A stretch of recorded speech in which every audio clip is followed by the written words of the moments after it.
ئەم کاتتان باش بینەرانی زوم. من هێژا دڵشاد بەرنامەیەکی نوێی دیداری هێژاتان پێشکەش دەکەم. وەک ئاشکرایە بۆ هەموو لایەک ماوەیەکە دەنگۆی دەستپێکردنەوەی دیدارەکان لە نێوان تورکیا و پەکەکە و عەبدوڵڵا ئۆجەلان لە ئارادا هەیە. تورکیا بەبێ مەرج داوای بێدەنگکردنی چەکەکان لە پەکەکە دەکات. هاوکات هێرشەکانی تورکیاش بۆ سەر هەرێمی کوردستان و ڕۆژاوی کوردستان بەردەوامە. بەڵام هێشتا هیچ جەنگاوێکی کردداری بۆ پرۆسەیەکی نوێی ئاشتەوایی لە ئارادا نییە. بۆ گفتوگۆکردنی زیاتر لەبارەی پرسەکە لە ئامەدی باکووری کوردستانەوە میوانداری بەڕێز مستەفا ئۆزچەلیک سەرۆکی پارتی وڵاتپارێزی کوردستان دەکەم. بەڕێز ئۆزچەلیک سەرەتا بەخێراتی بۆ بەرنامەکەمان. گەلێک سپاس کە کێژە سپاسیاوە سپاسیا زوم تیویە دکەمش بۆ بێ دەرفەتێ. زۆر سپاس. وەک ئاگادارن ڕۆژەوی باکووری کوردستان و تورکیا ماوەی کە لەسەر دەستپێکردنەوەی دیدارەکانە لە نێوان پەکەکە و تورکیا، بەڵام هێشتا هیچ هەنگاوێکی کردداری لەو بارەیەوە نابینرێت. دەکرێت پێمان بڵێیت دوا پێشهاتەکان لەسەر ئەم بابەتە چین؟ بەڵێ وەک تێزانین سەرۆکێ مەهەپە پارتیا کورد تورکیا وەک پارتێک نژادپەرستێ ناسین چەندێک بەرێ داخویانیەکدا گۆبلا سەرۆکێ پەکەکە ڕێبەرێ پەکەکە ئۆجەلان وەرە مەجلیسا تورکیە و لە گروپا دەم پارتیە باخفە و بانگی پەکەکە بکە پەکەکە فەسح ببێ و پەکەکە چەکدانە.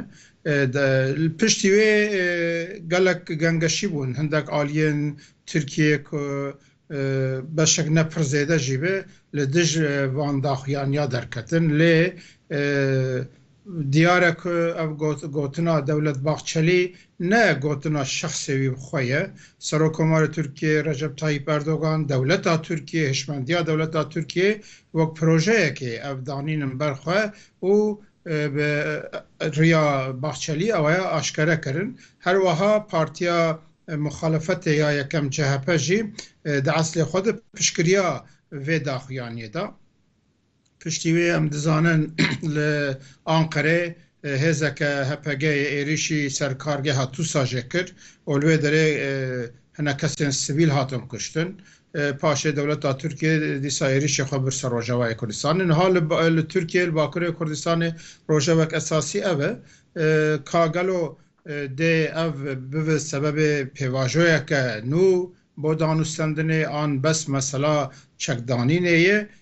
tê gengeşekirin lê mesela hîn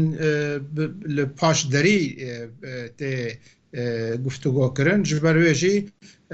nediyar e. Em bixwe wek Partiya Welatparêzên Kurdistanê beriya her tiştî em dibêjin îro ji bo şer raweste ji bo riya çareseriyek demokratîk, sivîl, siyasî vebe dê em vê piştgiriya şerrawestandinê bikin. Gava îro dewleta Tirkiye temama operasyonê xwe li Rojava, li Başûr li Bakurê Kurdistanê rawestîne û PKK jî çalakiyên xwe çekdarî li Bakur û Başûr rawestîne. Baweriya me de dê menfaetê gel hemû Kurda be li her çarperçeyê Kurdistanê jî bi taybetî Bakur û Rojava û Başûr dê fêdeyek başê bikirin. Ji bo wê em wek destpêk dibêjin divê ev şer raweste û riya danûstendina destpê vê lê mesela ne mesela çek rawestandinê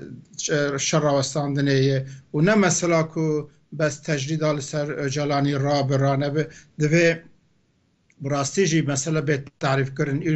îro pirsek esasî vay 100 sal e ji damezrandina dewleta Tirkiye heta îro pirsa Kurd û Kurdistanê heye dewleta Tirkiye hebûna milletê Kurd red dike mafê netewî demokratîkê milletê Kurd red dike û bi dehan cara qirkirin û jenosîd hatîl darxistin siyaseta înkarî imhayê heye. Dewleta Tirkiye eva 100 sal xwestiye bi vê siyasetê Kurdaj holê rake an doza wî ji holê rake lê nekarî wî bike. Şelîgemê ew pirsim pêştir dewlet baxçelî ku berêzî amajet pêkir bangawaz êwî kir Abdullah Öcalan eger bangawazî çekdanan bi PKK detwanê li jêr çetrî dem partiya li parleman siyaset ka ew bangawaza bike. Belan li paş hêrşekî hêrşa çekdarekî Ankara dewlet baxçelî kemek helwestî xwe gorî mesela nûyetirîn lêdwanî dewlet baxçelî delet لە تورکیا پرسی کورد بوونی نییە و هیچ کاتێکیش پرسی کورد بوونی نابێ ئەمە نکۆڵیکردنیە لە پرسی کورد یا خود پاش گەزبوونەوە نیە لەوتانی پێشتری نه دولت باقچەلی بەرێژی دەگوت و دەما کو بانگی ئۆجەلانیژی کرد ئەو دەبێن حتا دەمەکێ مەهەپە و دەولەت باکچەلی هەبوونا کورداژی قبول نەدەکەن ڕەت دەکەن نها دەبێن کورد هەیە لێ باشە کورد هەیە نابێ نەدەبێ مافێ کورداژی هەبن دەولەت باقچەلی نەک پشتی عێریشا لە ئەنقەرەژی گوت ئەمێ دەبێ حەولا خودێ بە بەردەوامی بە بریارداری دەوام بکەن و سەرۆکۆماری تورکیا ئەردۆغانیژی گوت گویا عێریش تێژمەر نەبە ئاستەنگ مەسەلە ئەوێ دەولەت باقچەلی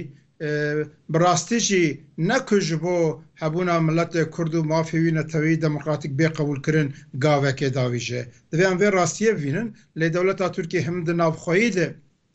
دناو کریز و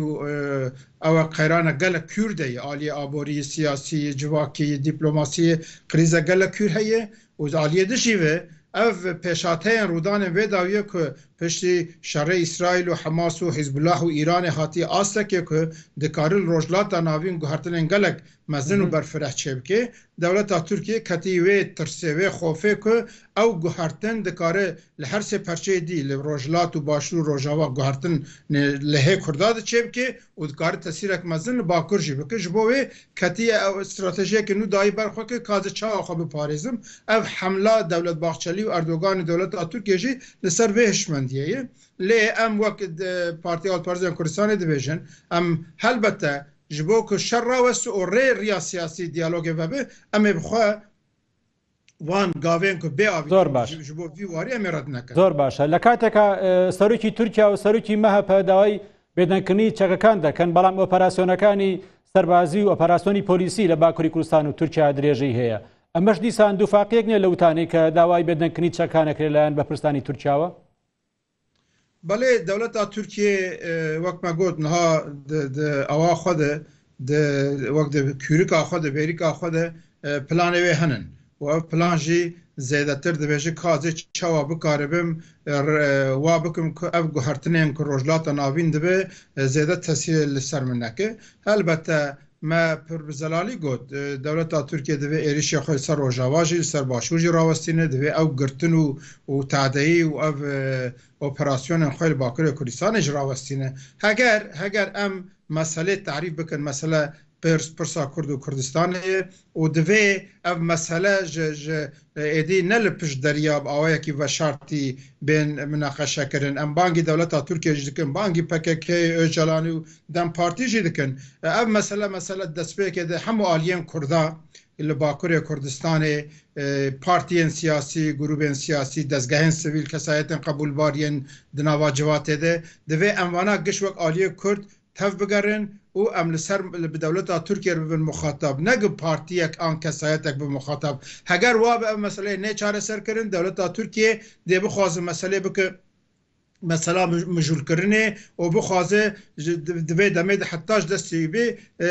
تو مافکی زیده نده کرداش بوی ام کرد یک گرتی بین ام کرد دستی خواه بدن هف و براستی جی ام وقت طرفکی کرد تف بگرن وی گاوه امی بکار بین ریج هندک چاره سریا جیر وکن دولتا ترکیه دوی بزانه بکه اوا 100 سال وان تشادکن کشتن و ویرانی و جنوسید و اف برز مصطفى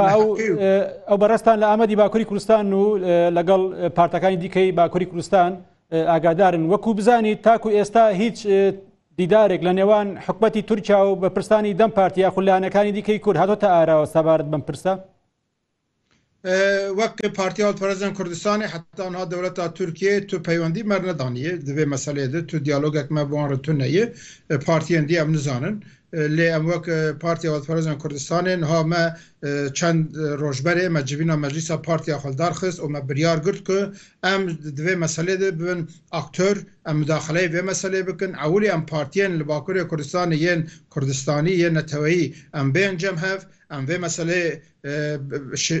شیرۆڤە بکەن بنرخینن هەلوەستێک هەفبەش پێک بینن و ئەم بکارەبن لە ئامەدێ کۆنفەرانسێک بەرفرە ji partiyên siyasî dezgehên sivîl û kesayetan pêkhatî em daxwazên Kurda yên acîl îro dikare derkevin pêş em wana esas bigirin û wek terefê Kurdî em bangî dewletê jî bikin bangî PKK jî bikin em bibêjin vay milletê Kurd ev mesele ne mesela partiyekê ne mesela şexsekî ne mesela şerrawestandinê teneyê em ê bixwazin şerrawestê lê hebûna milletê Kurd divê bêqebûl kirin divê perwerdeya zimanê Kurdî û fermîbûna zimanê Kurdî bêqebûl kirin qedexeyên ser navê Kurdistanê rabin azadiya ramanî û rêxistinî çêbibe û li Bakurê Kurdistanê bi rastî jî divê zemînek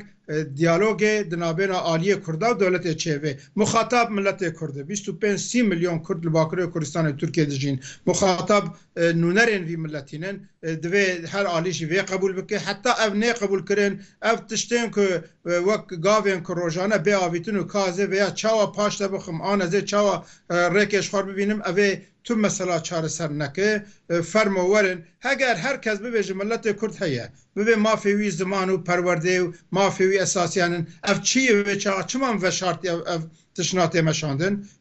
aliyê şer û çekdarî bira PKK danûstendinê xwe hebin lê ji bo mesela mafên Kurda yên esasî divê milletê Kurd û nûnerî wî muxatabên girtin yani wek dem partî eger birem ser pirsarekî xom wek dem partî wek ê wegadar bin hiç çapêkurdiyê çe negel bi pirsanî hikûmete bo sebar bi destpêkirinoyê guftûgokan wek bizanin êwe yani şem em dizanin dibêjin ku di navbêna Öcalanî û Rojavayê Kurdistanê û Qendîlê û Dem Partiyê de vay çend mehe ev hevdîtin dibêjin heye heta dibêjin bi telefona û bi çûyîn hatina de danûstendin heye gelek kesa jî bi awayekî di raya giştî de televizyona de behsa vê kirin û nivîsîn jî yani ev ne îşê rojkê du rojayî demeke ev nanek li metbaxa dewleta Tirkiyeyê de tê kelandin û vay bêhna wê dide mümkün e ku nava Dem Partî û dewletê jî de dê ew diyalog hebin lê em bixwe yekser nizanin ka çi astêdeyê ya bi rastî jî ji bo milletê Kurd ya ku diltezîne ew e ku ev mesele divê bi vî hayî bibe şartî nêmeşandin di dema 2013 heta 2015 wek tê zanîn navbêna dewleta Tirkiye û PKK û wê çawa HDP hevdîtin hebûn û şer rawestiya bû û rawestandina şerî ji bo Kurda baş bû riya bingeha xebata siyasî û demokratîk çêkir bû dewleta Tirkiye paşê lê hay bû ev xera kir şer dest pê kir û PKK jî bi xendek û barîqata rêj dewletê xweştir kir ku bi rastî Kurd gelek pê êşiyan bi şerê 2015 pêde niha dewleta Tirkiye û PKK HDP Öcalan divê giş bizanibin heger mesela milletekî û mafê wî esasî yên rewanin divê milletê Kurd û nûnerê wî giş muxatab bên girtin û li paş deriya ev mesele neyên çareser kirin heger li bi hişmendiyeke nû em li meseleyê binerin em ê bikaribin rêj çareseriyar vekin lê dewleta Tirkiye zêdetir werxuyayê ku bi taybetî jî mümkün e li ev guhertinên rojlata navîn tesîrek mezin li Rojavayê Kurdistanê bike ji bo wê haziriyak berfireh dike ku ev hemle kiriye em dizanin vay ne 10 salî li Bakurê Kurdistanê PKK çi şerekî xwe çekdarî berbiçav nemaye yani şerdên şerê çekdarî jî li Bakurê Kurdistanê nemayî rastiya meselê li Başûrê Kurdistanê hinek çalakiyên PKK yên çekdarî henin û me jî çend gelek cara gotî ki PKK divê li Başûrê Kurdistanê çalakiyê çekdarî neke zerarê di destkeftiyên Başûrê Kurdistanê û rêvet ku dewleta Tirkiye wê derê jî dagir bike ji bo wê îro li Bakurê Kurdistanê madem şerê çekdarî nedivê astê de esas û nelber çavê wê gavê dewleta Tirkiye mümkün e ku zêdetir ji evê ditirse ev guhertinên rojlata navîn û hemla İsraîlê li hemberî Îranê û Hizbullah û Hemasê karin Rojavayê Kurdistanê rêya guhertinên berfirehtir veke û tesîrê li rojlatê Kurdistanê bike dewleta Îranê zeî bibe rojlatê Kurdistanê dê gelê me zemîn û firsenda ku hindek mafab dest bixin çêvê û li Başûr jî dikare zemînekîn baştir ji bo Kurda çêvê û bana giş tesîrê li Bakur bike dewleta Tirkiye ser vê hişmendiyê tevdigerin بەڕێز ئۆچلیک لە باکووری کوردستان خەڵک چۆن پێشوازی لە گوتەکانی دەوڵەت باخچەری یاخود سەرۆکۆماری تورکیا دەکات بە شەیکە پرسم ئایا خەڵک ئومێدی بە ئاشتەوایی هەیە لەسەر دەستی حکوومەت یاک پارتی یانێ خەڵک دixwazin şer raweste ew diyar e yani heger em bi giştî lê binerin xelkê Bakurê Kurdistanê hema em karin vêjin gişê wê ez nevên piranî jî dixwazin ev şerra raweste و ایدی براستی بریان دیالوگی مافین کردا بین گفتگو کرن و ریاک سیاسی سیویل دموکراتیک و به خلق لگل و فکری لی ام وی ببینن خلق باکر کردستان تجربه خوش دیواری ده پره نهال باکر کردستان ترکیه گنگشیاش و قانون بنگهینا ترکیه یا نو تکرن قانون بنگهینا ترکیه یا نو جی سه خاله و اول هنن همو خاله و وارانن ماده وی لی خاله اول هبونا کردا ردک مافی کردا همو ردک دبیجی یک ولات یک ملت یک دولت یک آل یک زمان یعنی و خالا چاراجی دبیجی تو کس نکاره پیشنیاری جی بینو که وانا بیگو هرتن نها اک پارتی مهپه پارتیا مخالفت یا سرکت جهپه همو پارتیان ترکا همو پارتی دبیجن تو کس نکاره و قانون بنگهین و مادنا بگاره یعنی اگر او قانون بنگهین او که هبونا کردا قبول نکه مافی کردا قبول نکه زمان کردی قبول نکه و همو پارتی سرویل هفن اوی گاوی کامه چه هیویه بکن که اف پارتی ناب سری خواه رابن جو کردار هندک گوهرتنا بکن وی گاوی دوی کرد دست بدن هف هگر ام کرد یک گرتی بن البته اف پارتی ناب اوی بخوازم با آوائه کی بدمکی هندک گوهرتن بکرن وقت زانن اق پارتی نها ترتا کردی وکریه وقت دولت درسا بجارتا یا کردی هیه لپولا پنچ حتی پولا نهده خیلی ویل هنک انورسیته درس باش زمان کردی حیوانات جگاوی باش بون لی پارتیان دولت ترکیه این دستلاجی محلفتی جی نها تو برنامه یک وان تو نکم مافی ملت کرد قبول بکن پرورده زمان کردی قبول بکن ناسنماوی قبول بکن اوی گاوی همه چاره سریه که جوان هیوی بکن هندوش مافی استاتوی کردستان دست بکشی ای کردا خنادم بر لی نها سروک جهپی ازگر ازل دبیجی پرسا کرد هیه باشه پرسا کرد هیه بفرمو امرونین دولت باخشالی دبی کرد برای من فرمو مادم برای وانین حقی وانجی حقی ترکات چه هبه دبی حقی کرداجی هبه اردوغانی دبیجی بریجی دو گود همه وی پرسه وای محل کریه نهاجی دبیجن کرد ام برای هبن فرمو مادم برانن مادم کرد هنن مادم پرسا کرد هیه ام دبیجن دوج شری بردن دوج با اپراسیون بردن پاک کبرا دوج شر چکداری راوستینه ام همو کرد آلیه کرد ام سر ماسیرونین نتشتی زحمته و براستی کاک مصطفى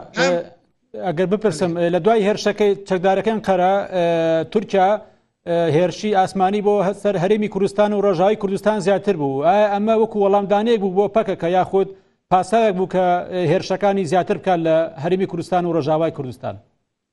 تورکیا نەجارا یەکەم یانێ کەنگی کە لە تورکیە لە باکوورە کوردستانی پەکەکە چالاکیەکێ بکە تورکیا ویا وەک تۆڵهڵدانێکی شخۆر دەکە بەهانە و عێریشی ڕۆژاوا و باشووری کوردستانی دکە بیامە ئەف تشتێ روتینا دەوڵەتا تورکیەیە و دولت ترکیه به ویا گلک ایریشین مزن دبی سر سیویل خلک می سیویل روجاوا و باشوری کردستان زرارک مزن دده و ما گلک جاراجی بان کری ام واش ایریشنا شرمزار دکن دبی دولت ترکیه دوجوی سیاست خبر ده پککجی دبی دوجوی سیاست خبر ده هر آنقره لسر کارگاه که تراب خلک سیویل مهندس و کارگر و فابریکه تو بکش تو تشکیب دست ناخه یعنی به اوان ناو نتوید ناو ویا ترور جیته به ناسا کنم براستی جی تو کس نکاره چالاکی وی رنگی جی به پاریزه جبر و دوی روپلکی نو هگر و به نل پش دریا لسر ماسه لپیش خلکه با آواکی شفاف امش جی کی دست بکنه ورن مافی دولت ترکیه مافی دولت ترکیه تنهی که بیجه جبر پکک شرط که از کردا قبول ناکم مافی وی قبول ناکم ناخم دستوره نام مافی دولت ترکیه تنهیه 25-30 میلیون کرد هنن و دوی مافی وی قبول کرنا ناسناماوی زمانی وی هبه در وقت یاسایی و قانون بنگهینده پکک جی و دم پارتی جی مافی وان تنن که اف مافی کردا هبونا ملت کردو زمان کردی و فرمیبونا کردی و رابه بکر درجات دو داستسیا و پیشتر مثلا اجالانی تنی درخم پیش البته دوی اجالان جی سلاحدین دمیرتاشی همو گرتین که جبر فکرین خوش بر سیاست جبر خواتین دموکراتیک جبر خواتین سویل هاتن گرتن دوی حفظه دبن دوی مافی وان گش بین دانین و دوی وانا آزاد ببین دوی اف جزا گش هولی رابن ام ویو پارتی پرزیدنت کردستان وید پاریزن لنابه اف پرسکریک مصطفى بورن وەک دەزان ئێستا کە بابەتی کەش کە چەند مانگێکە گفتوگۆی لەسەرەکرێ بابەتی هەموارکردنەوەی دەستوری تورکیاوە ئەگەر ئێوە هەیە خولێکی تر بۆ ئەردۆغان درێژ بکەنە خۆی کاندید کات لە ئەگەری پشتیوانی نەکردنی کورد بۆ ئەردۆغان بۆ هەموارکردنەوەی دەستور پێتان وایە پێژاتەکان کاردانەوە سیاسەکان لە باکووری کوردستان چۆن دەبێت ئەگەر کورد پشتیوانی لە ئاک پارتی نەکا بۆ هەموارکردنەوەی دەستور بله نها گوهرتنا دستور هلبته آق پارتی و اردوغان جبو جاره کدی به سرو کومار و هندک اویوی هیه هندک لگورخوا پلانی وان هنه بزلالی دبیجن اگر لترکیه گوهرتنا قانونا بنگین تی مناقشه کرن دوی بریا هر تشتی هبونا ملت کرد ناسنامه کردی، پرورده زمان کردی، فرمیبونا زمان کردی، ده قانون بنگهین ده جیبستینه و اف قدخین سر پارتیان به ناو کردستانه، قدخین سر ناو کردستانش هولی رابن. دولتا ترکیه لگور او پیمان ناو نتوایی که امضا کنن لگور حقوق ناو نتوایی قانون بنگهین نو جنوب بنویسینه و لگور وی قانون بنگهین بی آماده کرن و دوی کرد وقت آلیه که مخاطب وان گوهرتن نابن بی کردا، بی کتوش کردا بپرسه بس تو به جمازش خوره جبو بم برجاندی خو چند تشتا بکم ده اب سر نکبن چه آق پارتی به چه جهپ به ده تو کس نکاره به وی آوایی کردا پاشگوه بکن البته آنا هلوسته همو پارتی آوانو که بکاربن ده قانونا بنگهین ده هر یک جالی خوابش با برجاندی خوانده گوهرتن بچوک بکن لی آق پارتیشی هگر براستی جی و داخوازن کردا بجینکن وقت ملت کرد دوی ام بشکریه ندن آق پارتی جی ندن جهپه جی ام وقت طرفه کی تف بگرن و گاوه ده شانس سامحه بکن ام تاثیر الگوهرتنا قانونا بنگهینا ترکیه بکن بله اگری دست پیکردنەوەی پرۆسەیەکی گفتوگۆکردنە نێوان دەوڵەتی تورکیا و پەکەکە دەکرێت هەرێمی کوردستان چۆن ڕۆڵبژێڕێت لە ئاشتەواییە لە باکووری کوردستان خۆتان نەزان پێشتریش لە پرۆسەی پێشووتردا هەرێمی کوردستان هاوکاری پرۆسەی ئاشتی بۆ لێدوانەکە بۆ درێژە پێدانی گفتوگۆکان لە نێوان دەوڵەتی تورکیا و پارتی کرێکارانی کوردستان بله تجربه باش دوی درباره هی 2013 حتی 2015 دو هفدیتن پکک و دولت ترکیه دم زانم که رئیسدار سرک مسعود بارزانی رایدارن حریم کردستانی رولکوانی باش هبو ام دیسا دویژن اف پرسا کرد و کردستان پرسک ندم کیه درو دریجه و جبوکا مثلا براستی چی به آویا کی معقول و ببریان سیاسی گفتگویان به چاره سر کردن همو عالیین باکوری کردستانی ین سیاسی سیویل و کسایت به من طرفک حریم کردستانی جبره و بریا حریم کردستانی پارلمانتو سروکاتی حکومت حریم کردستانی دوی وارد او جی ببن وقت چافدر و ناو مسئله دبن و هزین ناو نتوایی که دوا مسئله ناد تجربه وان هنن اوان جی ببن چافدر که براستی بلا ریا چاره سر یک ماینده معقول و بگیجه انجام که ببه دوی وارده هم کردن باکور هبن و هم حریم کردستان رول که بلیزه و هم جی دولت مزن ین دوی وارد بریجی دیالوگی وان هنن وقت چافدر نام مسئله دبن دیش بو هم مثلا باکور کردستان هم جبو روجاوا هم جبو جی باشور روجلا جی دیش بو کردا باشتر به بله کام مصطفی چند روزی رابردو عبدالله جلان رابری پارتی کرێکارانی کوردستان پەیامێکی هەبوو کە داوا دەکات پەکەکە چەک دابنێ لە ئێستاە بەڵام تاکو ئێستا وەڵامێکی جدی نەدراوەتەوە لەسەر و بابەتەوە هەروە گۆشەگیریش بەردەوامە لەسەر عەبدوڵڵا ئۆجەلان پێت وایە پەکەکە بەدەم داواکارەکانی عەبدوڵڵا ئۆجەلانەوە بچێت لەم قۆناغی ئێستاە نا باور دکم غلطێکیش نەکەی ئۆجەلانی نەگوتی چەک دانین ji پەکەکێرە برازیە خو مرا جلانی هفدیتن نکردی گویی برای ره بک اب تجدید سر مرابه اجی بکاربم از بخواه باورم از دوی مسئله از اکتوره که اساسی به وها گوییه و البته تشتیت گوتن جی اجالان و دولت ترکیه دمک دریجه جبو که بانگه که پککه بکن ره برین کاندیله و روجاوای کردستان بکن دوی هفدیتن هنن ممکنه که اگر او ماف بداین اجالان اوی واتش نابویجه لیکا پککه حتی چرا ده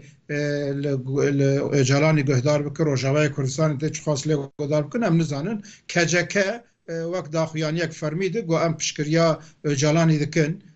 ئەو چ بێژن ئەمێ ئاوی بکەن دەم پارتیژی تقریبان ئاینی تش گوتن ئەمێ پشکریا حولای جەلانی بدن لێ هەگەر بڕاستیژی چ پەکەکە چ ئۆجالان چ دەم پارتی چ ڕۆژەوای کوردستان و هەموو کورد divê vê meselê em êdî ji vê xelqeya teng derxin mesele ji guftugoyê navêna kesayeta û partiyekê û dewletê divê derkeve mesela şerrawestandinê em giş bi hevdûre bila dewleta Tirkiye şerê xwe rastîne PKK jî şerê xwe rastîne em divî warî di Kurd yekdeng bin û em bibêjin em milletekin mafê me millî demokratîk henin werin em ji cîkî dest pê bikinê eva nebe heger DBP û Dem Partî û PKK û Öcalan û bi dewlet xwe nava xwe bixwazin vê mesele bibêjin em ê çareser bike çareser nebe yani ev tecrübe berê jî nîşandanin ji bo wê jî ne hewceyî milletê me careke dî xeletiyên berê dubare bike careke dî wextê wenda bike îro destpêk fermo bira şer bê rawestandin bira riya diyalogê û xebata siyasî ve bi niha Partiya Alparêzên Kurdistanê wek partiyek fermî li Tirkiye hatiye qebûl kirin lê çawa em qebûl bin jî derheqê me jî di dozagirtinê vekirinin niha Mehkemeya Qanûna Bingehîn derheqê Partiya Alparêzên Kurdistanê dozagirtinê vekiriye û me di Mehkemeya Qanûna Bingehîn bi Kurdî û Tirkî parastina xwe kirî me gotî ji me divê navê xwe biguherin bername xwe biguherin me gotî em naguherin me gotî em navê xwe me di Kurdistan heye em dernaxin milletê navê welatê me ye û em behsa çarnûsiya milletê xwe dikin em naguherin